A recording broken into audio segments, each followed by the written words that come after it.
Hey, before we kick off here, I'm going to do the usual ask out of you. Please subscribe and like and review and everything that you can possibly do with this podcast. We put a lot of work into it. I don't want to beg, but I'm going to ask very, very, very nicely. Okay, thank you and enjoy the episode. Hello, everybody, and welcome to episode 112 for the National Land Realty Podcast, where we discuss all things land. Our goal here is to inform, educate, and entertain those of you who own land or are interested in the buying and selling of land throughout the United States. My name is Mac Christian, and I'm the Chief Marketing Officer here at National Land Realty, and I will be your host yet again for this episode. Now, hunting season is here, which is why it makes it a great time to review firearm safety. Now, today we're talking with Nebraska agent Jim Fleissner, as well as Nebraska Television Host, author, and marketing communication specialist from Nebraska Game and Parks Commission, Greg Wagner. Every hunter should brush up on firearm safety, especially when you have a few years under your belt. Now sit back and enjoy. Okay, so I'm sitting here with two guests today. I've got Greg Wagner and Jim Fleissner. Greg Wagner is the marketing and communications specialist at Nebraska Game and Parks Commission. As he states, his position title is the PR dude. And Jim Fleissner, an agent out of Nebraska. I'm going to start with you, Greg. Tell me a little bit about your background and sort of what you do with the Game and Parks Commission. Well, I grew up on a farm. I grew up hunting and fishing as long as I can remember, obviously with my father and, of course, with my grandfathers. I'm a lifelong Nebraskan. My family history here goes back to the Civil War. And so I've been in all 93 Nebraska counties. I've traveled the state extensively. I might be lost elsewhere, but I know Nebraska thoroughly, love to hunt and fish. I've been with Game and Parks 45 years. Now, I'm 62, so that, started when I was 17, 1979, but part-time through high school, through multiple degrees, and then full-time since 1985. So I love what I do. I love working for Game and Parks. I'm passionate about it, and I live basically what I do. And it's a constant learning environment, and I'm always learning something new, even from young hunters. Did you just say you're 62 years old? 62. That is some trash. I think I have more gray hair than you, and I'm 43, and I'm calling this out. This is garbage, man. It's the red hair that's hiding it. So it kind of blends in, you know? Huh? Yeah. Well, and you have a little bit, like there's a celebrity thing you got going on. You've been on all over TV. Jim was telling me that he grew up watching you.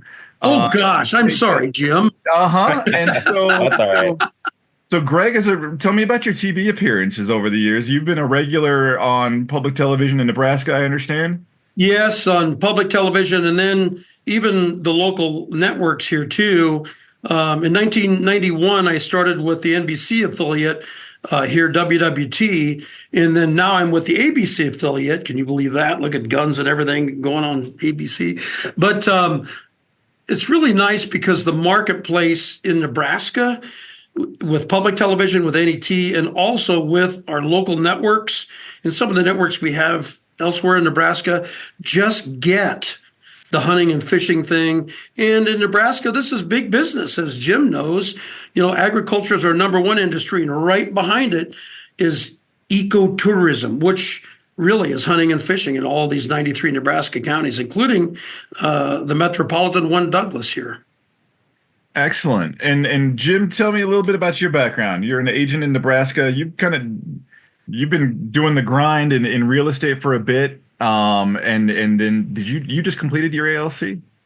Yep. I got to go through the classes and everything last year in North Carolina, and got my ALC towards the end of last year. That's a accredited land consultant designation from the Realtors Land Institute, which is the land focused group within the National Association of Realtors. So that's why we abbreviate everything, Greg. We do too. Yeah. So actually, my kids know you as the silly guy on the news with the puppets. Well, you got to have fun with outdoors. It's all Oh about yeah. the crazy Oh things yeah. that happen and the props and the stories. And so, well, thanks for watching.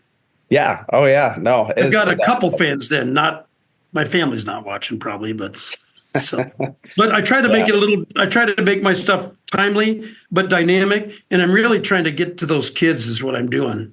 Sorry, Yep. Jim. No, that's fine. That's fine. When you started on the news, I was in your target demographic, and now my kids are in your target demographic. So, Wow. I yep. told my kids the other day that I feel like Captain Kangaroo, and they looked at me and they went, "Who?" I go, "Never mind. Just never mind. I get that reference. Never mind. You guys, never mind. That'll put you in the Wayback Machine. I don't think my son's. Way back, too far back."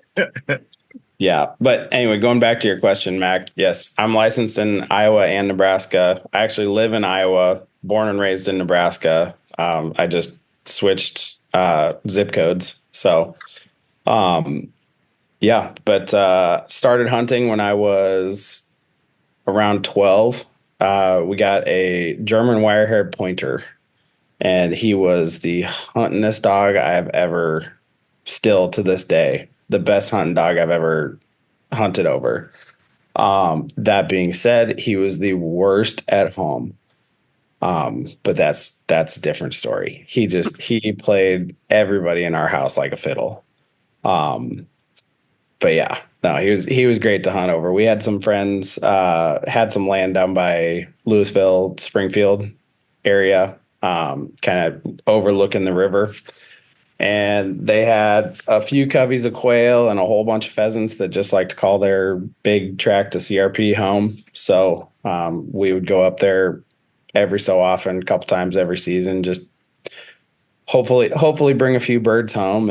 And yeah, that's how I got into hunting. And then my father-in-law does dirt work for farmers out here in east of Council Bluffs, southeast of Council Bluffs. And so once we moved to Iowa, I got myself a bow and started trying to teach myself how to shoot the big brown furry things. And Greg, you mentioned your family goes back to the Civil War in Nebraska. Mm-hmm. It's Yes. I feel like it's not a very common thing for when somebody is like grows up multi-generational in the same state nowadays, especially Midwest and the West Coast. My because I say that because my family goes back. We're 4 generations deep in Idaho. I think my great grandparents migrated from Scotland and ended up working a cattle ranch in Sun Valley, Idaho. Oh, It's like it's definitely in Idaho. It never happens anymore where you're like, oh yeah, my family goes way back to multi. It's like everybody moved in the last 10 years. It feels like so. it's pretty It's a much the huge same. thing. Yeah, yeah. Is it the same in Nebraska? It is the same, maybe not quite as much as some of the mountain states like Idaho, but yeah, my fifth great grandfather was served under Custer in the 5th Illinois. Oh Was one wow. of my favorite men. I've done a lot of genealogy. Ancestry helped me, but it was one of Custer's favorite men. Irish, even though I have a Germanic last name, I have the red hair and the light complexion.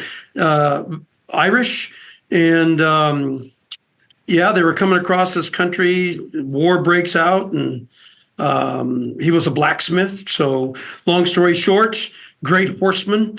As a matter of fact, on the little postcard I have, it says, was a great horseman, General George Armstrong Custer. But a cluster of Irish officers, which he was, after the Civil War, he was shot at Shiloh and a couple other at Vicksburg. And anyway, came after the Civil War with a cluster of other Irish officers to just above the Platte River between Omaha and Lincoln. I'm from Gretna, which is an Irish town. And they, before Nebraska was a territory, 1866, they plotted everything out and claimed what we have today. We have 2 full sections, 1,000, if I do my math, yeah, each 640 acres. And we have 816 acres of old growth woods, and we farm our best ground and we conserve the rest.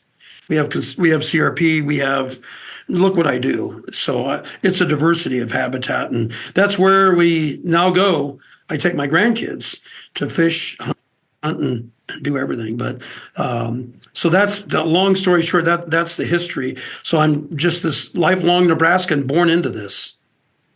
Well, and I feel like conversationally, because we talked a little bit beforehand, and we're covering uh, kind of the hunter safety side of things, and I feel like that's hyper relevant right now, where there's a lot of new hunters, especially like you mentioned it too, in the mountain states, where there's a lot of people have moved into mountain states. A lot of them have come in. There's a lot of like urban people that have come into mountain states and are like, time to get outdoors. And first time hunters, I just took my son through hunter's ed. He's 11 years old, and I would say half the class was adults, and going through there. And so there's a lot of new hunters out there. Hunter safety is a hyper relevant thing because I don't know if it is like this in Nebraska right now, but if you go public land, there's more people than I have ever seen in public land. And there's a lot of people in close proximity nowadays. When you look back east, it's a lot more private land to where you can kind of get isolated because you're on a private setup. There's still public land and there's a ton of hunters out there. It feels like the sport is growing outdoors, and with that comes the need for safety. And so, Greg, you've taught taught safety lessons for years. So you got some good insight. Tell me a little bit about sort of training that you've done and where you see the greatest areas of need. Well, it's interesting you bring that up. 97% of Nebraska is private. Only 3% is public. So we're in that boat, unfortunately. But what we're seeing now in our hunter education safety classes, firearm or bow, is just what you described. We have a lot of newbies. We have a lot of single parent moms that are there just kind of going, I don't know. My son's going to do a youth mentored pheasant hunt with this Pheasants Forever, but I don't know about the guns. And we end up enveloping her and getting her into the class. And here comes that pro firearms thing. It's really great. What we've seen in Nebraska, and we're celebrating our 50th year this year with our hunter education safety program, firearm and bow, 50 years. You guys, I took the class in 1974, this same month of October. I was one of the first to take the class because my dad caught us shooting songbirds, and that's the truth, and said, you guys, what are you doing? And so me and my brother, who's a year younger, we were like, oh boy, we're in trouble. But we had live firing and everything. It was a wonderful thing, became great, safe, ethical hunters. But what we're seeing in Nebraska is a kind of a lessening, to be honest with you, of a lot of incidents surrounding firearms or bows. And what we're seeing now, hand up, the older guys that are overstressing themselves, dragging deer, falling from tree stands. Years ago, most of our accidents were 10 through 19 years of age. That's why our requirement here in Nebraska is for firearm, 12 through 29, bow, the same, 12 through 29. You got to take firearm for firearm, bow for bow if you're going to be hunting.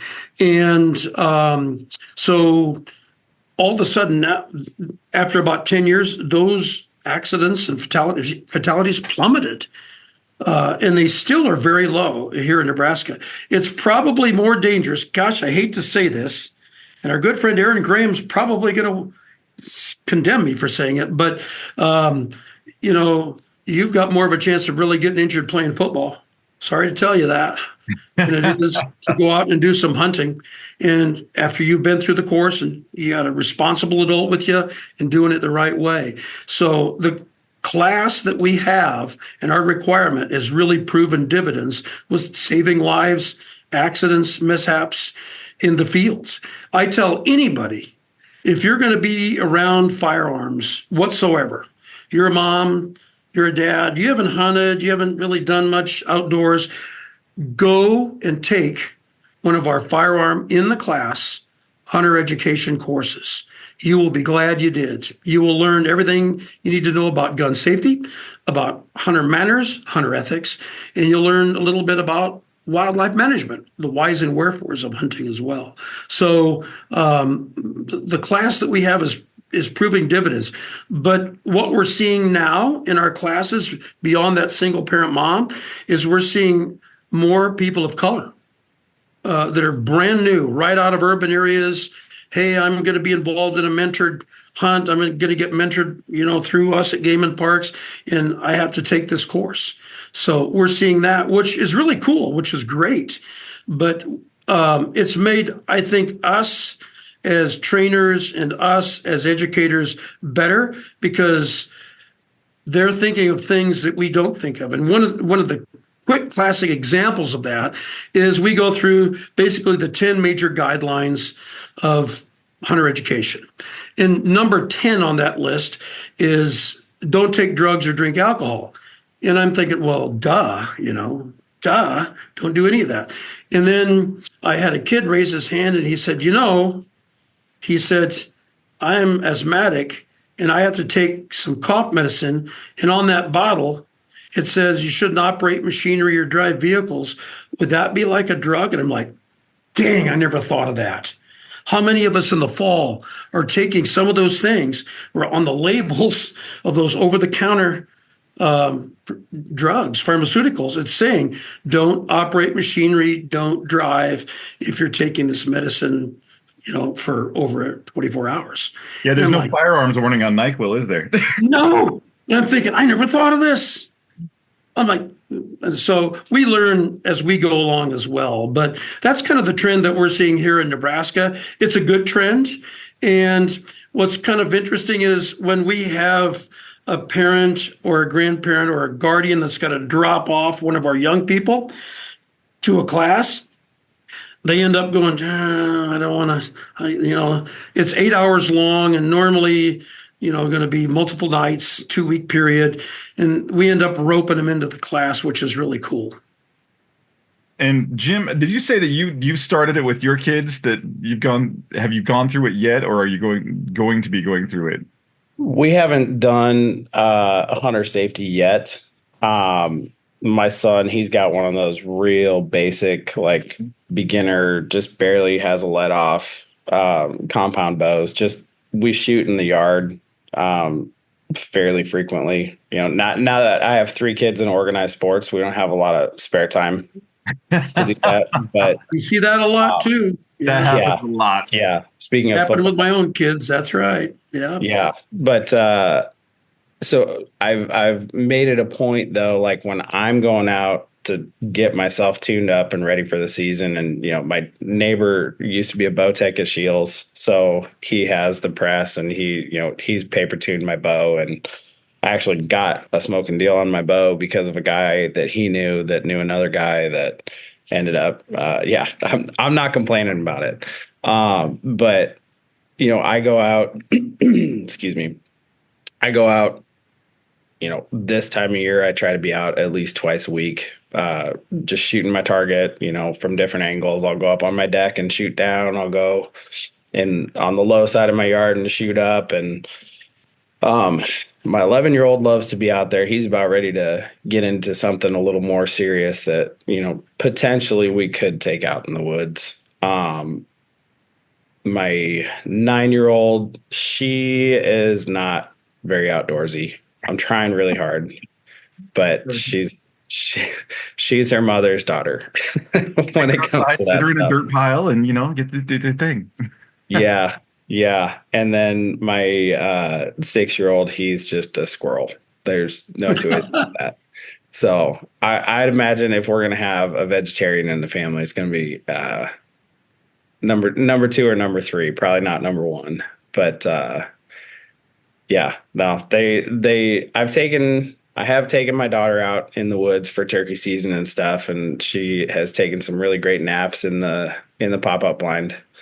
And I've taken my oldest out for deer season twice. He has also taken some really great naps in the pop-up blind, and he has also been the subject of heartbreak because one of the biggest deer I've ever seen on trail cam. He came through about 20 minutes after we packed everything up and left. The very first time that I ever took him out. That's how it happens. That's yeah. How it goes. Like that. If it was easy, we wouldn't be doing it.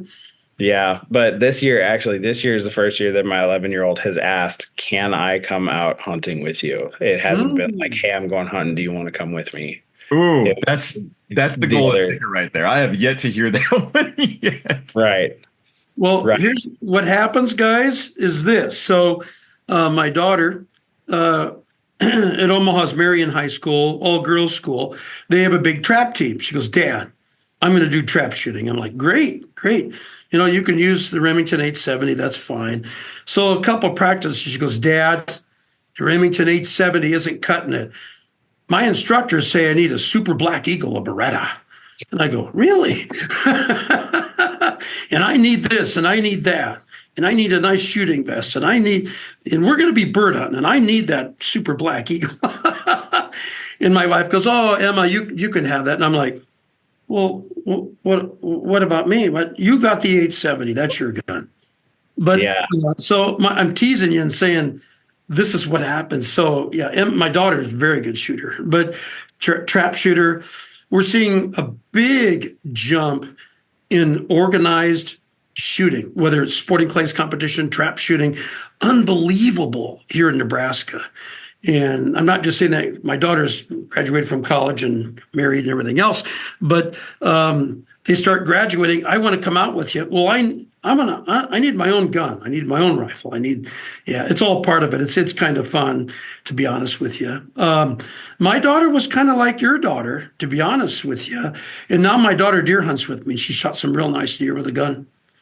And that segue was, obviously going through hunter education. We can certify them in Nebraska as young as 11 in the class, as young as 11. If you think your 11-year-old is ready, the parent or the guardian. But so that was my segue, just having fun with that target shooting, that trap shooting.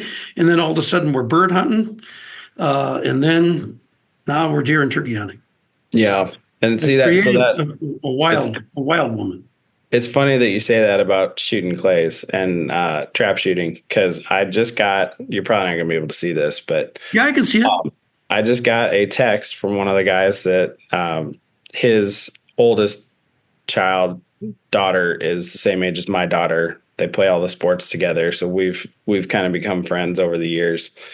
And he just sent me this thing that it is the first annual Birdies and Clays outing. So it's 4-person teams. You go shoot clays, count your misses, and then go play 9 holes of scramble golf. There you go.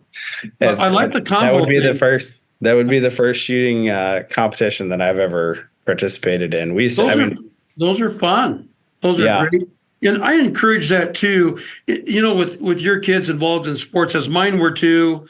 I had a college football player as well. That's when Aaron was kind of guiding me through that process. But you take advantage of any little windows they give you to get out. And I always kept my sessions very short. Always let them take some technology with them. Let them take naps in the blind, whatever.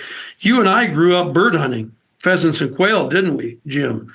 We grew up doing that. Now the gateway species are deer and turkey here in Nebraska, as you know, firsthand, which probably is better because you've got them in a blind, you've got them, snacks are big, but you can really emphasize, firearm safety or bow safety if you're in a tree together.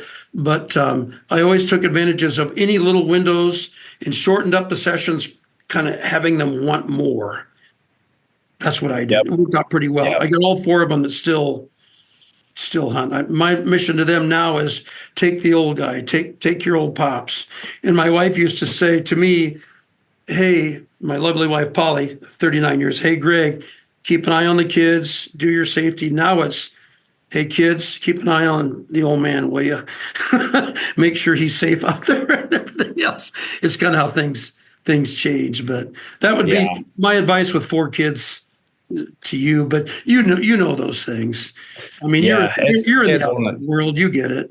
It's definitely one of those things. Like when the kids are out with me in the woods, it's not about hunting. It's not about the killing. Time with them. It's the same thing with fishing. Like my oldest got to go up to Canada last summer with me and my dad, and it was a huge deal. I had a very short moment of panic because I hooked into a really nice northern right after he hooked into a really nice smallmouth bass. And it was the first time in my life that my dad was not there in the boat with me. And I was the one in charge. So it was definitely a learning opportunity there. But you touched on something earlier that I want to go back to. So the way that I have started with my kids, responsibly handling something that could hurt them. I mean, in the kitchen, obviously with COVID, the kids got a lot more involved in the kitchen. So they started learning how to handle a knife. They started learning how to, keep their fingers out of the way of the blade, all that fun stuff. That's something that in our household, the whole family can help with that. But once we go outside, that's where my wife is kind of like, she's not as involved because it's not her cup of tea. I've tried to get her to come out with me, but she's not about it. She doesn't like being cold. She doesn't like having bugs on her, stuff like that. So it's actually similar to my wife, Polly. Actually, Polly fishes, likes to fish, and does well with that. She'll come with me hunting, and normally she'll say, "Can you pass on that deer? I don't want to see it shot." Oh, okay. I don't need to shoot that deer, but I hear you. I'm with you. But the way that I've kind of introduced my kids to that, having a little bit of lethality in their hands, I started with archery. Number one, because it's been my favorite, not just because it's taught in the schools in Nebraska here. Yeah, good. But also just I thoroughly enjoy it. Like I love duck hunting. I love going out for upland.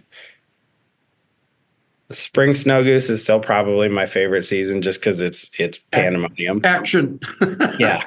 Yeah. Once you get them to commit, it is like, hold on. Hang on. Yeah. But I would say my favorite one though is probably deer hunting. And it's just because it's all mine. My dad was already in and out of his deer hunting season in his life before we started hunting together. So, especially with the archery side of things, though, I like for lack of a better term, the intimacy of having to be that close to actually have things happen. You don't learn when shooting a deer at 300 yards. Yep. Yeah. It's a big difference from seeing the deer way over there to holy cow, as soon as he steps around this tree that's right in front of me, like that's what I'm going. So I have taken it upon myself with the kids. Like we start with archery because they are that potential energy. Mm-hmm. The bow is not lethal unless they are the ones that make it lethal. Mm-hmm. To a certain extent. Obviously, they're pointy, but with my 11-year-old, we've started incorporating some more firearms safety stuff. So, like, I have a couple of handguns, one that's real easy for him to handle, one that's a little bit big for him still, and then I've got my AR is chambered so that I can take it deer hunting in Iowa. We can only use straight wall cartridges in Iowa, for your information, Mac. So I had it chambered in 350 Legend so that I can use it for deer hunting. But I mean, anybody who's handled an AR understands that like there's very little kick on that compared to exactly. I also have my 12 gauge shotgun, which is, it's about like somebody punching you in the shoulder every time you pull the trigger. So, and that's important. And I like what you've done. That gradual kind of a stair-stepped principle. I commend you. That's awesome. I think we jumped more into firearms with my kid just because we're on the farm, but I started with air rifles and 22s, no recoil, none. Mm-hmm. None, and really, again, just gradually, building up. And my kids all have killed deer, all hunted with the 270 I'm a fan of the 6.5 Creedmoor. The 270 doesn't have the recoil that the 30 cals do, that my 308 does, or that my 300 Win Mag does. But what we did too is we put so many rounds through these guns that it becomes second nature. But one of the things that we emphasize safety wise, I said, kids, this is how it is. And I say this in hunter education classes, is that unlike any other lifestyle sport, the penalty with this is death. There's no shooting free throws. There's not 15 yards marked off for a personal foul. You don't have a chance to throw another bowling ball down the alley. I mean, the penalty of this is death. So when you're handling that bow or that gun, no matter what you're an adult. You might be 12, but you're an adult now. And this is serious business, big time. I'm the son of a Marine combat veteran from Vietnam, and you can imagine how my dad was just on us big time, the tough old Marine. And I've tried to instill that in my kids, that when you pick this gun up, this becomes a whole different ball game, and there are no second chances trying to have that muzzle cross somebody's path or what have you. You treat every gun as if it were loaded, no matter how many times you have checked it. And in Nebraska, one of the big things I tell people with our hunting is, and hunters swinging on game or not knowing their target and background are our big problem still. So I tell my kids, ask yourself in a moment, is the bullet flight path or my shot flight path clear? Is that a legitimate target? And what am I going to hit if I miss? Those are the things I go through with my kids. I go through with our live firing. In a moment, ask yourself, even at a minimum, is that a legitimate target? And what am I going to hit if I miss? Yeah. And that's one thing that I love about the starting with archery too, is that it's, it's got like a 10-pound draw on my son's bow. Perfect. It does not shoot fast or hard. Good.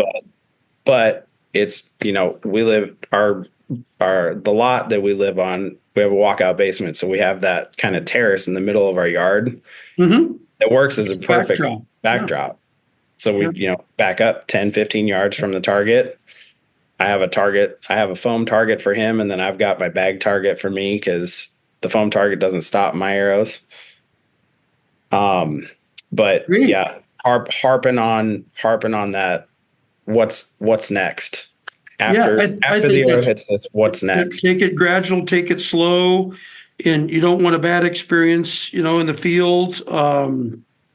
I've grabbed probably more muzzles than I care to admit to you, with kids just grabbing that muzzle before it crosses the path of somebody. Yeah. So I think those things are very, very important. And I like how you're doing it, that gradualness of it. And I did it mostly with firearms, and I have bow hunters now.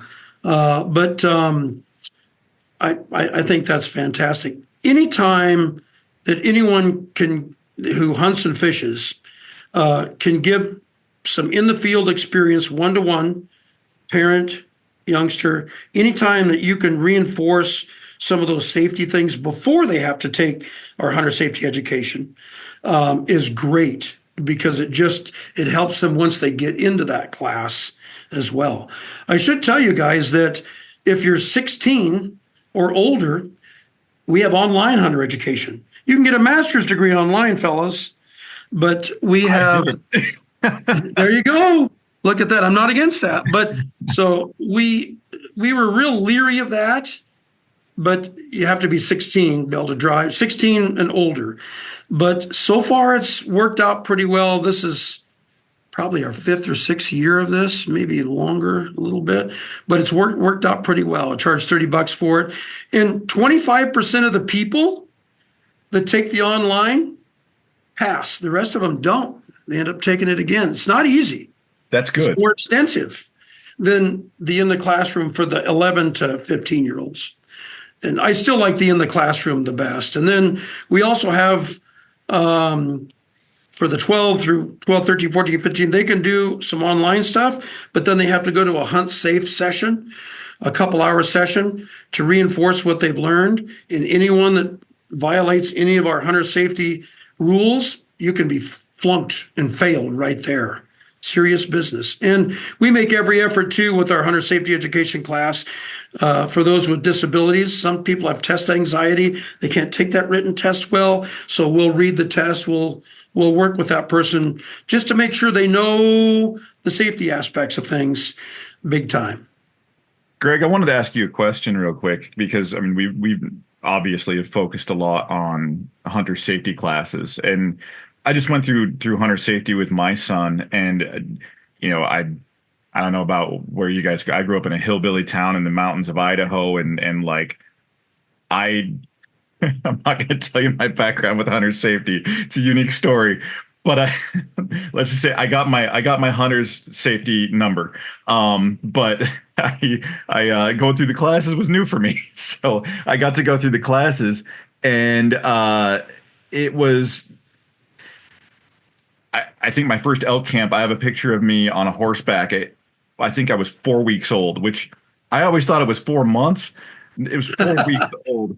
And so it was one of those like, Mom, Dad, what are you doing? But that's what we did. But there were things that were unique in there that are sort of like new safety practices and everything. And it was a really great atmosphere. It was great learning. The instructors were solid. But there's certain things you can't simulate. There's certain things that, like you talked about, what is it you call it? Is it target foot?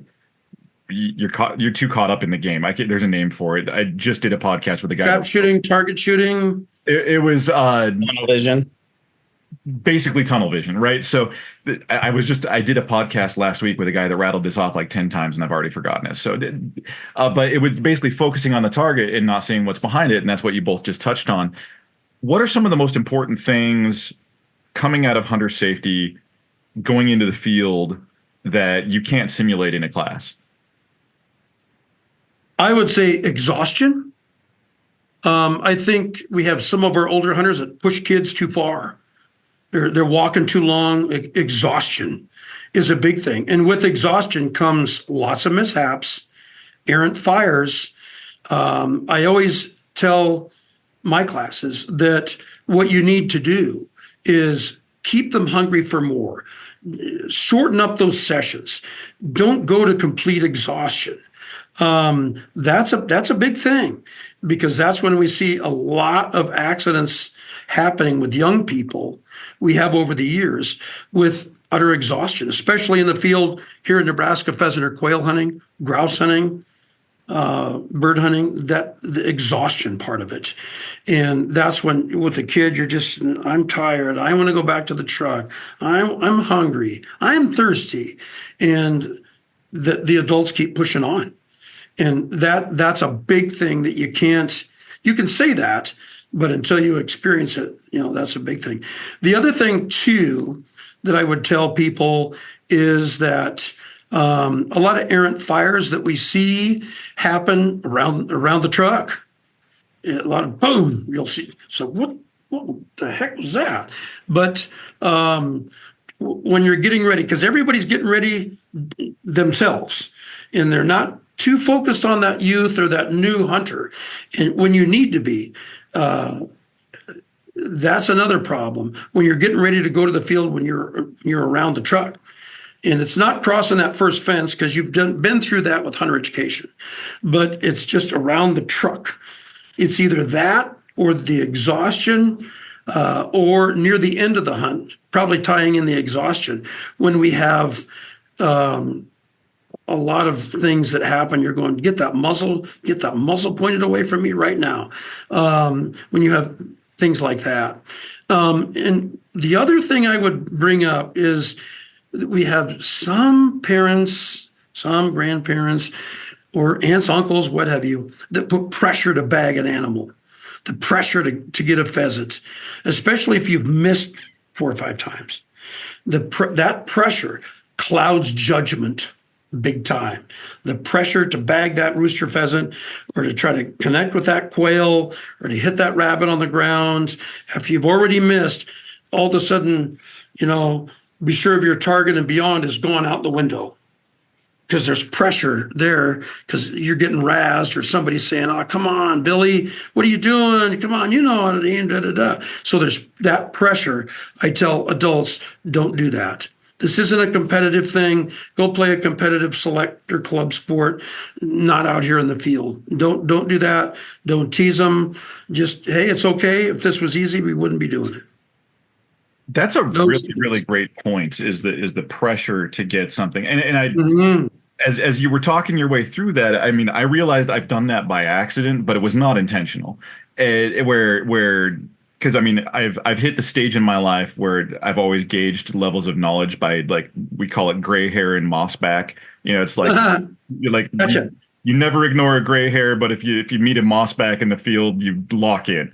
And listen to everything they have to say. And I've started teaching people between fly fishing and hunting, and I've taken a few for their first times out.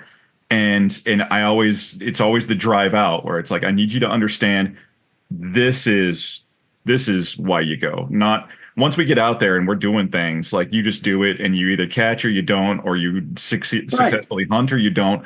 But like the drive out and the stories that you tell and the things that you see, like that's the reason you go. If you get something, great, like successful hunt, but it's not called killing and it's not called catching. It's hunting and fishing. Like, the act of doing those things is the point. The exposure of getting kids out there and hunting is great too. What about the older hunters like myself and both of you?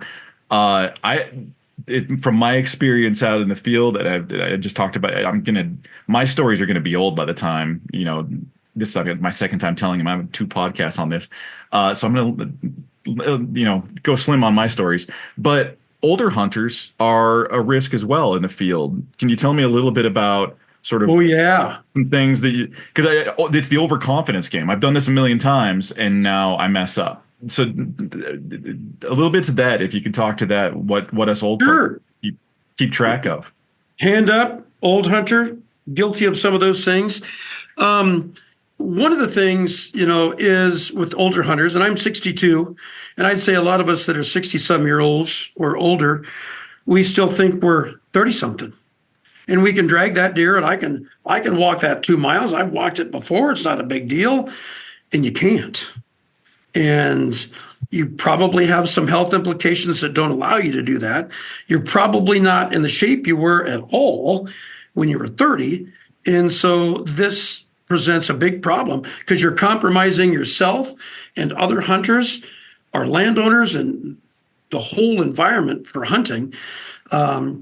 What we're seeing in Nebraska right now are stress-related fractures and heart attacks, with older hunters trying to do what they've done before and they can't, whether it's dragging a deer out, whether it's a 2-mile hike through rough terrain, through creeks and everything. That's a big deal. I don't need that haul line. I don't need that tree stand safety harness. Screw that. I've been climbing these stands longer than you are old. I mean, you hear these. Don't you, Mac? Oh, yeah. No, all the time. Get away from me. I got this down. But you don't. And the overconfidence, you're so right on that. The overconfidence, and I'm guilty of it as well. The overconfidence to do those things is really there. And you have to catch yourself, or you have to have somebody, hopefully another really good hunter along with you that says, hey, or my oldest son going, Dad, you can't do that. Dad, we're not doing that. We're not doing that. And we'll drop you off at the blind. We'll drop you off and we'll help you. You can't make that 2-mile walk at dark 30. You can't do that. And you've got heavy gear. You got a pack on. Here in Nebraska, who knows what weather we have here or in Iowa, right, Jim? It could be, 20 degrees, frost, cold, and you're not used to that and not ready for that either. Here in the Husker State. But So that overconfidence it's a big deal with older hunters, and that leads to major problems. And we've had a couple older hunters have heart attacks and die right there in the field in front of God and everybody right there. And you probably have a grandson or granddaughter along, and you're going, what's wrong with grandpa? Oh, just stay back. We already called 911, if you can get 911 cell service in some parts of Nebraska. But it's a big compromiser to yourself and others on the hunt. And I would tell other hunters, try to catch yourself or have somebody there who can catch yourself to say, hey, you can't do that. Hey, use the haul line, put on the tree stand safety harness, the fall restraint system. Come on, do it right. Set a good example. I've been in these trees for 35 years. Yeah. But even my old Marine dad, it's like, yeah, here. He goes, I'm climbing the tree. I don't need that. I don't need that. I go, oh man, you do too. Put the safety harness on or we're leaving. And I mean, big time. And I've had some of my friends who are hunters that have had such overconfident friends that they've actually saying, I don't feel like I want to go in the field with you today. No offense, it's just I'm not doing this. I'm not doing this with you because this is when accidents happen. This is when you get compromised, and the whole hunting party does too. I was going to say I watched. Go ahead. I watched so those lifelines, the ones that you hang up. Yeah, high, whole line. Mm-hmm. Yeah. Oh man, those things are a game changer. I watched somebody a couple of years ago climbing up into a tree stand. He got 2 rungs from the top and was starting to climb under the shooting rest. Mm-hmm. And he slipped because his boot was muddy. He slipped and he fell, and immediately that thing cinched up. That thing cinched up, saved his butt. Mm-hmm. I will never forget that. And since that hunt, anytime, like, number one, I like to hunt on the ground just because it's, I do too. I went into the intimacy part of it. The ghillie camo, that's what I use. Oh, I just find a tree and try to be still, try to become part of it. That's awesome. I like my ghillie camo. Yeah. Hopefully it moves around a little too much. I need to be the bush in the wind. Yeah, there you go. But no, ever since then, every time I'm up in a tree stand, I'm like, I'm not getting up there unless I'm strapped in on the ground. I've got my pack and my bow strung to me, like on the ground until I'm up there, and then I'm just gonna pull them up. Yeah. But seeing that thing in action that one time, I was like, oh, that thing is worth it. And I've never seen that, Jim. So that's very good. That was the first time I went out in a tree stand. I watched that happen. Oof. So. I was going to say too, the confidence game. You bringing that up about getting older and doing things. Like I am 3,000% guilty of doing stupid things. So am I. For me, for me, it's more like it's just fun. But I try to make sure I try to make sure I'm not with people, which is probably not good. But I try not to like expose other people to my danger. So for me, it's a still got it moment. Yeah. I get in it. I've done that too. Yeah, it's that Frank the Tank syndrome where it's like, and so I'll still do that. But the confidence game too is when you forget things. Like I just ran into this with my son. We went shooting, and I was getting in the car, and I'm getting in, and it's like, Dad, are you putting the rifle in the car? I'm like, yeah. It's like, did you check the chamber first? Like, I did not. and it was, and good one, Sonny boy. Good one. Yeah, and so like, and I had at the tailgate, it was empty, but I got around to the side of it, and he was like, "You're putting it in the car? Did you check it first?" And I'm like, kudos, son. Like, no, here, stand here with me, and I will. And we went through it, and I was just like, that was solid. Like, okay, you got me. And like I did right before I put it in, because no matter what, you go through the routine. You have but as you get a little long in the tooth, you skip past things, or it's like, you see it all the time. The deer hunter loading the rifle in the car. It's like, well, what if we see something while we're driving? I'll keep one in the chain. Like, there's that kind of stuff. And growing up, I remember had some friends where the hunting dog stepped on a trigger and put a hole in the ceiling of their car. Oh yeah. I mean, that stuff is super common. As you get older, you start forgetting the lessons you've learned because you settle into new routines.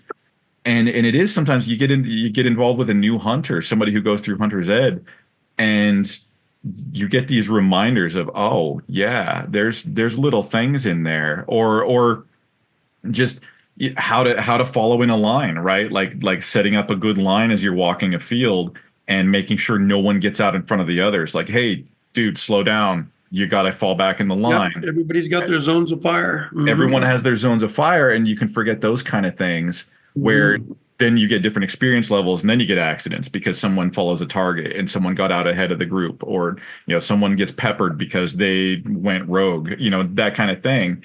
That overconfidence game, especially as you're around new hunters, is so important because you lapse, and things that you thought you knew you didn't follow, or there's little things like that. I feel like those are the most, to me, it's always been the most dangerous hunters, the old boys. It's like they are. Old bad habits don't die. They continue. Yeah. Unfortunately, I gotta complain and tell you guys, my daughter had a checklist from coming off her hunter ed for deer hunting for us, and I'm like, yeah. So we're getting in the truck and everything, and she goes, "Hey, Dad," she goes, "Here's the checklist," and she's going down and she's looking. She goes, "You need to follow with me here." Oh, great! And I'm like, "Okay, yeah." She goes, "Dad, where are your permits?" I go, "In the house." Dad, do you value your job? Go get your permits, Dad. I'm like, "Oh, dang, I forgot. My permits are in that. I forgot them." Old guy, bad habits. Yeah. My brother forgot his permits and said, "I can't hunt. I got to sit here in the truck, and I'm just going to sit here and wait for you guys to get done." Left them at home. They're on the counter, in the kitchen counter. I've had to buy backup permits in towns and had to pay the price and everything. Been there too. Yeah. Yeah. That's no fun. And then one thing, I feel like it's also important, and you can't do it in a hunt situation with. I feel like you can't do it as much with rifles, right? But what I've kind of discovered is I got my family into bow shooting at a really young age. I've had my son competing since he was about 3 years old, and cool. We used to we got in the traditional bow hunting and traditional tournaments. And it would be all of my friends and all of our kids. And we did the daring thing, and we outfitted every kid with a bow. And so you've got this gaggle of like 6 kids. And, they're all with really low powered bows. And half of them are starting out with, like little rubber ends and stuff like that, just to let them start. But one of the really important things was letting them take lead on the lessons that we taught them. So we would go through hunter safety with them, like, hey, no one steps out in front. You got to be in order. No one knocks an arrow until you're ready to shoot. And so we would do that. Kids are so good at policing each other. They are, aren't they? They watch each other like a hawk. We don't. Old guys leave each other alone. Like, well, it's like, oh, sure, you wear your underwear on the outside of your pants. That is fine. We kind of just leave and let be. And kids are so good, and getting them. Like I said, I don't think you could do it as much with rifle, right? Like it's too high risk. There's situations where you probably could, but letting kids take lead in a situation is different. You can do that. Absolutely is a great idea. But a group of kids, I don't think I would take hunting like that. But in the bow hunting situation where it's a tournament, you're letting them, they're out in front of the adults and they all shoot first. So you watch them and they sit there and police each other. Like, okay, no, I'm going first this time. You're behind me and they're behind them. And hey, your arrow's on you knocked an arrow. Stop that. And they would start policing old folks. Like they would go up. I watched my son go up and correct a 70-year-old bow hunter that had been shooting for 50 years. And it was like, "Sir, you knocked your arrow." And the guy stopped. "Oh, I did." Like, and kids are so good with that and getting that ingrained. There's something good about getting a group out like that and letting them take the lead, because you can see their confidence grow and stuff. It's really, I feel like that's an important part of the situation where you're not instructing, you're letting them instruct a little bit. Exactly. We have our mentored archery youth deer hunting program in Nebraska. It's one of the best things we have going. where we're taking kids to the next step. They've been through bow hunter education. Mostly they don't come from hunting environments. We have a lot of private land around Omaha that we have acquired. And the bow hunting mentors have gone through, they're kind of our first team of hunters, really. They've been through criminal background checks but they're very good. But many of them are close to the age of the kids. They're mostly young 20-somethings. And it seems like they resonate better than it would be with 62-year-old Greg Wagner out with some, 15, 16-year-old. But it's a bit different when it's a 22 or 23-year-old young mentor with the kids. I don't know if you've seen that or not. I know it's interesting to watch them police each other, but we have a lot of younger instructors now, and the kids seem to resonate even better with them. They're in their 20s generally. Yeah, the 20s, because they're able to identify, right? You've got Correct. in their 20s. New generation, pretty much. Yep. There's Exactly. that familiarity there where they can do like, okay, Older brother, older sister, older brother type. yeah, person. exactly that. Like where they just went through it like 10 years ago and it's still fresh. Correct. So it's fresh. Mm-hmm. So Jim, you've as far as getting your kids out and everything, have you taken them up in the tree stand and stuff with you? Have you showed them the safety line? No, that's the short answer. No, I have not.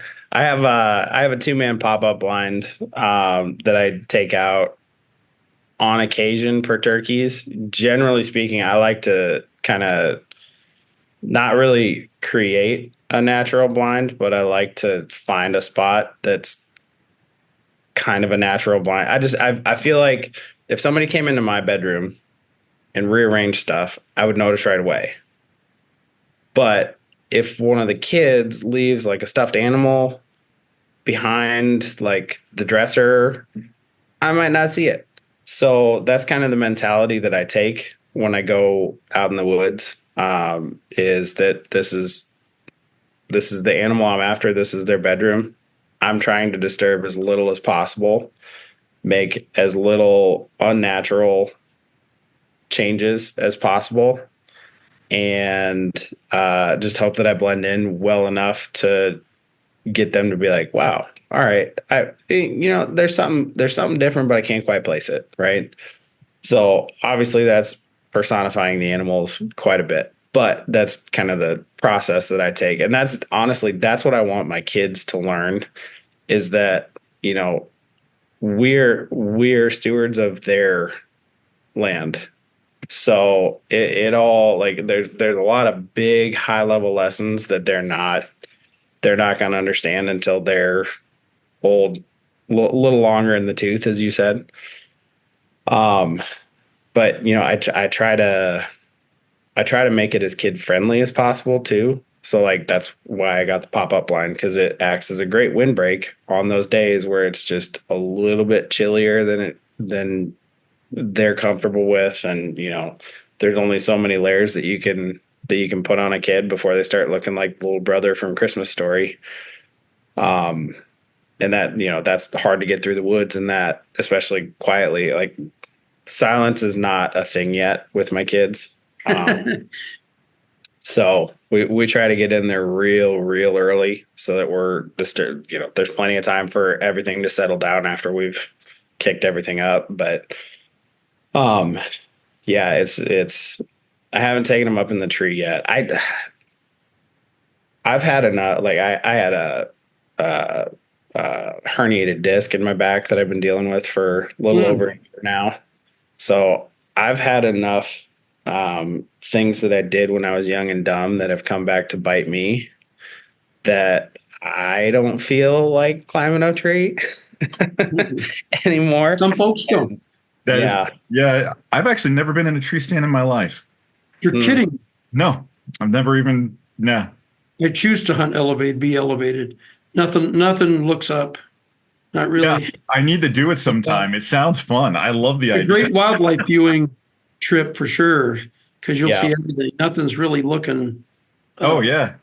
Yep. I had a little a bobcat and 3 kittens come through a couple years ago, and when I was up in the tree stand, and they They had see no ya? idea I was there. Oh, it Yeah. was great. It was great. Mama went out. She checked out the cornfield that had just been harvested, and she was staring at the squirrels and looking all around, and then lo and behold, here come 3 kittens, and one of them must have caught a whiff of the tree that was mine, not because I was in it, but because it was in the line of fire Sure. for my tinkle. And that kitten came over and was like rubbing all on the tree, and then found the wet dirt underneath and started rolling around in that. And I was like, oh my gosh, this is amazing. And also, like, you're screwing up my deer hunt here, cat. So Exactly. I made a noise, and it immediately like looked around but didn't look up. And I made another noise, and finally it looked up and it saw me, and I was like, get out of here. And of course, their instinct is to freeze. So it was the longest, is like 10 minutes to go 10 feet. And finally, like, I turned myself around and was looking off in the other direction, and it felt comfortable enough to take off and catch up. But I could hear mom off in the distance, calling to that one. And it was, but I mean, there's stuff like that wouldn't happen if I wasn't in the tree. So I do appreciate, like you said, Greg, you see some things that you never see Oh, before. yeah. You'd never see. Never see. My only issue, Jim and Mac, was I picked what I thought was the perfect tree. It was a hackberry, great limb structure, straight tree for my tree stand. So I got a climber, and I'm perfect. I get up there, I'm situated and everything. Well, sunset approaches, and all of a sudden I see probably 3 dozen turkeys, and I'm like, oh no, not here, not this tree. Sure enough, I'm in their roost tree. They I don't was care. gonna say you got roosted on. And so they're going, they're making this god awful ruckus. And I'm just like, no. So I'm like, man, I'm going to throw some sticks at them. I throw some sticks at them. They were within 10 feet, 6 feet of me. And they'd scooch over to me, and I'd throw a stick at them. They scooch over, then they scooch back. And they're all looking at me. They're like, what are you doing here? It was just, I'm like, I don't think I'm going to see any deer. So I had a deer that was coming down the trail. It looks up, and the turkeys all start squawking. And I'm like, really? Really? The deer back trailed. And I'm like, nobody's going to believe this. So I just started taking pictures and called it a session. But to have those turkeys roost in the tree right around me was one of the coolest things I've ever had happen. I don't care if it's deer, but it was just, and it was a hen Jake Jenny group. So I had Pulse up there and everything, just looking. It was fun. I had a similar situation. I got in way early one morning. I was in the tree for 2 hours before shooting light, but I had accidentally picked the roost tree. Oh, and I got up. You can't see them there. You can't really see them. They're just like, you can't see them. And they don't make any noise until the quiet. starts creeping up. And all of a sudden, it was like World War III. Look out. Feathers are flying. Big herd of deer were coming out of the woods back towards where I was at, because I was between that food and bed for them. It was a perfect spot, minus the turkeys. And all of a sudden, the deer were across the field, probably 60, 80, 100 yards out. And these turkeys started coming down. It was when I was pretty green still. And that was the first time I'd heard them come out of the roost. Oh boy. And it was something. It's something, isn't it? Yeah. It's another ruckus. It's about like having a whole like squadron of helicopters fly over. Yeah, it's boom, boom, boom. Yeah, it's weird. Yeah. Yep. Yeah. And it is so loud. It's very loud. And the deer do not like it at all. No, they don't. They don't really. Oh, what's that? What's on the ground? Yep. They don't like stuff like that. Yep. Yeah, but I did. I looked up and I was like, okay, well, You're in the roost tree. bird hunted all my life. Like I know first rule of bird hunting or looking up at birds is keep your mouth closed. Correct. But, yeah. Yep. It was some. I've never seen a turkey from that angle, except for that one time. I've never heard that said out loud, but it makes so much sense. Yes. We It's a both lesson agree you on only that. learn once, Mac. I think it only takes once, right? Yeah. Yeah. I was thinking back, Greg. You also mentioned something that I know you put me in check a little bit there because the first thing you brought up with hunter safety is go easy and don't exhaust the kids because Mhm. that's just the last weekend I was out and put up between up and down about 3,000 vertical feet and about 8 miles of hiking and it's like that's how we've always just done it. And you get out, and my son's good for about 5 miles. He can do 5, but on flat ground, he's not going vertical. But even the hikes that I've taken him on, like I put up some good distance on him, and to your point, that wears him down pretty quick. You can't expect good concentration.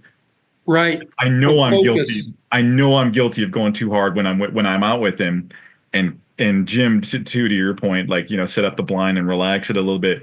I know I'm 100% guilty of pushing it too much when we're out in the field, and that's a good thing to keep in mind. Just like slow down and enjoy it. Like you don't need Right. One of the Yeah. things I do, Jim and Mac, with the ground blinds that I have, I just take my grandson out, is, I've got the double bowl up. That's the brand of the blind, good blinds, take it from the inside. We use flimsy carpeting. I don't have the ground. I don't use the ground. We use the flimsy carpeting, lighter colored, kind of an earth tone so I can see when I drop things. But that carpeting enables them, they can lay down. It's a sound buffer as well. And I don't know if you're using them, but we'll take a buddy heater for sure. Buddy heater's important. And quiet snacks are where it's at because they're going to get hungry, whether it's sandwich, Fig Newtons or whatever, quieter snacks. And what I've done with my kids in those blinds, but look at their dad's a conservation professional. So when they were younger, we'd have bird ID quizzes, tree ID, and we'd play a game, who knows what that is, and try to write down what they had. Yeah, and so because I always were telling them it's all about the connections out here. Those dark-eyed juncos are flying out from the deer trail because there's something coming down the trail. They're not flying to fly. They're flying because they got spooked. They were on the ground eating seeds. They're flying out. Those are juncos, and they're going to land not very far, but something spooked them. You're not hearing squirrels or anything yet, so something spooked them. Do you know what those birds are and why they're doing that? So we play a lot of different games like that. But the ground blinds are great because the wind, any drizzle you have, they can lay down in them if they want. It's comfort in chairs. I'm a fan of ground blinds and kids for sure. Yeah. So we actually, I do something similar to you. You? I have oh my gosh, what's it called? The Habitat for Humanity, or Restore. Mm-hmm. I picked up a box of carpet tiles. Oh yeah, perfect. Those are great. And they're so easy to throw in your pack. That's the biggest thing. Yeah, So that'd be better than the flimsy thing I'm taking, the 8x8 flimsy kind of AstroTurf carpeting I'm taking. Yeah. Yep. And they're, it's industrial carpeting, so it's easy, it's durable. Yeah. And like I said, it's so easy to just throw those in your pack, and that's good enough. And then I have found you can never have too many layers. So I will pack what I want to wear, and then I'll double it. And then I'll also pack in extra layers for the kids. Yeah. And they've got plenty of stuff. That's I hear you.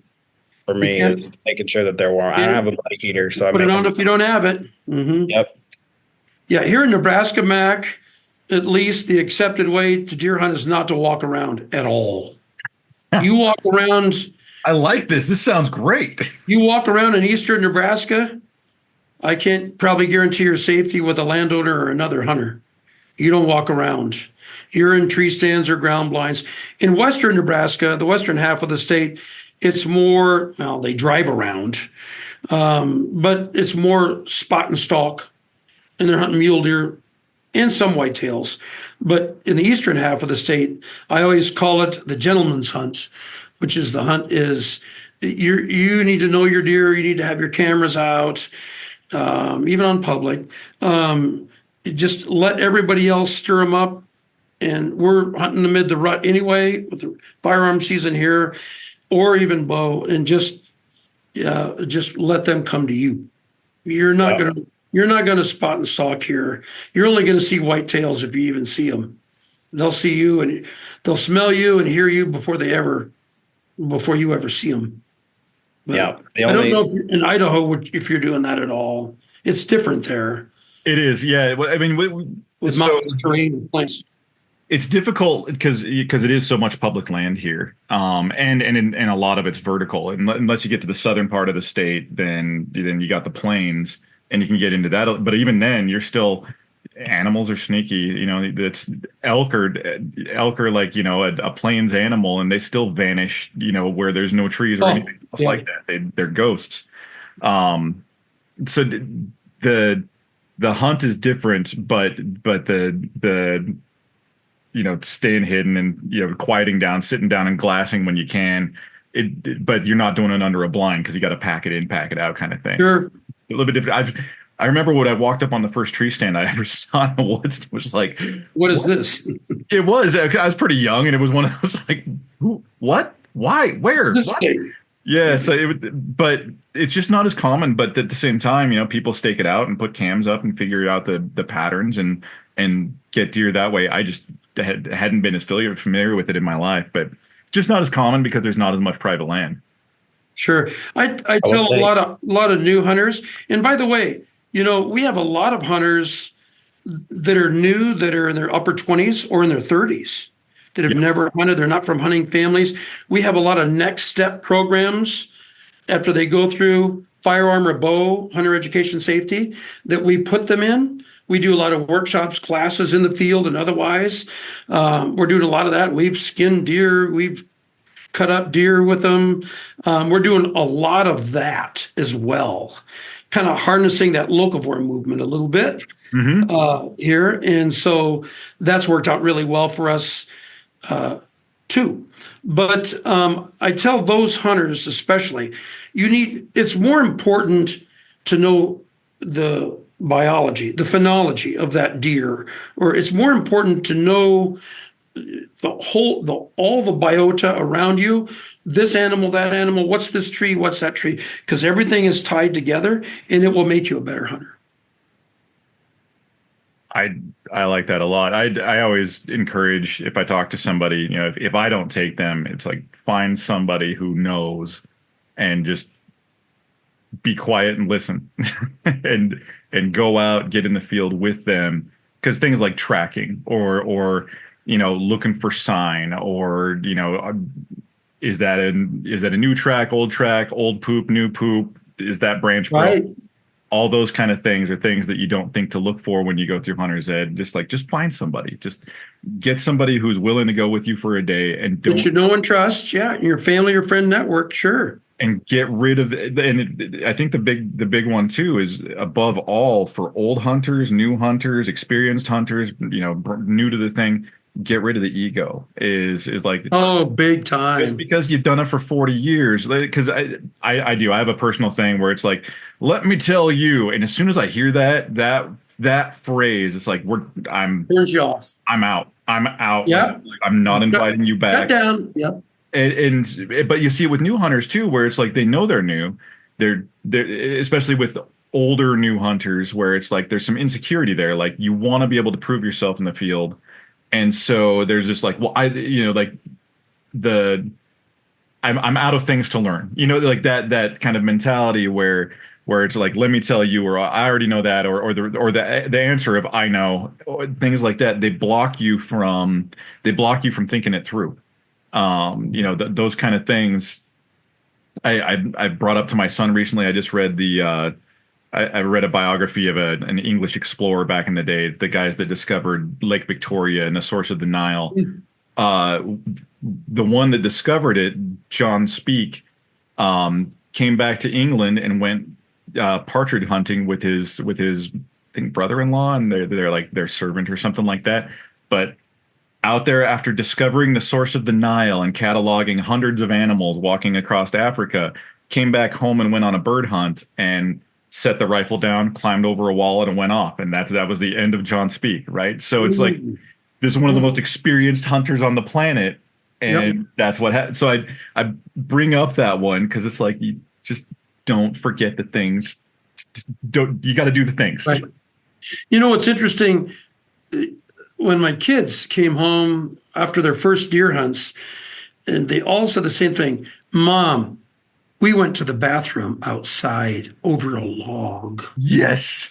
We go to Dad, it was dark. Or Mom, it was dark. And Dad said, go out there and relieve yourself. Mom, there was 1,000 different sounds. I peed as fast as I could and got back to the blind. But to us old hunters, those are second nature things. But to the kids, it's like, whoa, this is really an adventure. Whoa, Mom, did you know? Yeah, I should share with you a crazy story. Shame on me. So my 14-year-old son at the time, Noah, my young son, had him out, deer blind. We know that deer are crossing in front of us at about 50, 60 yards, the main trail. We're in woods, our big woods on our farm. Cameras are showing a lot of movement, everything, da-da-da. So we had a big breakfast at my cousin Susie's place on the farm, on adjacent farm. So we're over there, and boy, the old guy here, I'm starting to get a little woozy and everything else. And all of a sudden, I wake up, and Noah's like, Dad, shh. I go, what? He goes, the gun it's on safety. It's pointed in the right direction, but I'm going to shoot this buck right now. And I go, what? Boom. And I'm like, what have you shot at? What did you shoot out there? He goes, that on the ground. So it turns out it's a 190 class whitetail. It's a 7x7 deer. It's a big whitetail. And I'm like, how long have I been asleep? Noah, how long have I been asleep? He goes, a little while. But I was safe and I had snacks. And I said, did you see other deer? Yeah, I saw quite a few other deer. But I waited. That was a nice one. And he goes, I had a good shot and it was safe. And I kept the gun over there. And my wife's like, so are you watching your kids when you're out there? You're not. Of course, we get home. It's like, Mom, do you know what Dad did? He slept. And he woke up right before I shot this big buck. And my wife's like, are you teaching hunter education? Are you teaching hunter safety? Yeah. But he was safe. Everything was instilled. It was good. We're in a box blind. So so I'm guilty of things like anybody else. I got to tell you, the big breakfast got to me, but Noah has the gun up. He's got it on the rest. It's 270. And I'm like, I'm not really seeing it. And I said, you're safe. You're secure. You're confident. Yep. Boom. Drops a 190 class whitetail. I've never shot anything like that. Man, so I'm picking up on a recurring theme here, and that is that when you've got the kids out in the woods with you, it's no longer your hunt; it is their hunt. Yes, I do not take my gun. Same. No, my emphasis is on them. I do not have a firearm with me or a bow. The emphasis is on them. Mm-hmm. You can't really. It's like trying to you might know this. It's like trying to photograph and fish or hunt. You can't really do both. You're fly fishing, but you want to shoot some pictures. You can't. You're not even with your phone. You can't do both. But it's a similar thing with youth. You can't hunt and really emphasize firearm safety, bow safety practices, and other things, and really communicate with your kids if you're hunting too. And the emphasis is on them. So I'm gunless. I'll have a handgun with me, but maybe, doubtfully, but they have the firearm or they have the bow. My emphasis is on them.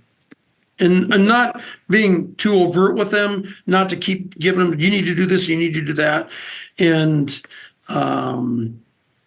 I think, too, sometimes a lot of us with young hunters, you don't want them to fail because fail is a hunter safety violation. Not necessarily. It's tough to watch your kids sometimes miss a shot or fail, but it's all part of it. You just don't want that to basically materialize into an accident or a mishap or something like that. Those are different, but failure it's part of it. We've all missed. We've all done, crazy things. We've all moved around too much and had the deer go this way or the turkeys go that way. But I don't know if that resonates with you guys or not. But absolutely, I'm gunless or I'm weaponless. Yes, same. I just noticed, man, we've run you way past your time. I'm good. Okay, I don't want to. I know, right? But yeah, I'm gonna let you get on with your day too. Okay. But Greg, you've been more than generous with your time, so thank you very much. Thank you. Guys are awesome. I can't thank you enough. That's super cool. And Jim, as always, awesome having you. Always a pleasure, Mac. And Greg, thank you very much. I appreciate it. I look forward to meeting you sometime. Mac, you too. Excellent. I've been to Idaho, Bonner's Ferry. I grew up in Post Falls. I fished bull trout. Yeah. Trout. Northern Idaho, nicest people, loved it. Bonner's beautiful. Beautiful. Yep. It's gorgeous up there. So I'm envious of Idaho. I'm a big fan. All right, well, guys, thank you. Thank you once again for listening to this episode 112 for the National Land Realty Podcast with Nebraska agent Jim Fleissner and Nebraska television personality, marketing and communications specialist for Game and Parks Commission, Greg Wagner. Thank you.